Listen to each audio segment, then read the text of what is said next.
Hey there, I'm Pastor Brian, and it's time for Questions from Kids. Hudson from Tuscaloosa, Alabama asks, In my house, my parents have a special cabinet with dishes that we only use a few times a year. I asked if I could use one of the plates for lunch one day, and my mom told me that they are only for special use. Isn't it odd for us to have things we only use for certain things like that? Hudson, that's a good question. And it really reminds me of today's Bible story when Jesus' parents took him to be dedicated in the temple. Now, what was going on here was they were taking their firstborn son and they were honoring God's word where it told them that you had to dedicate him for God's use.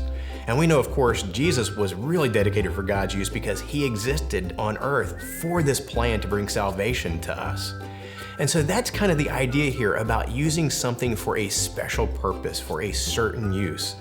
And that's the beautiful thing about us as followers of Jesus, that God has dedicated us for his use as well, that we exist for a purpose. We are here to bring God glory, and that's what we're to do. We're to be set apart from the world and be focused on bringing him glory. So how does God expect us to live differently as a set apart people for his glory?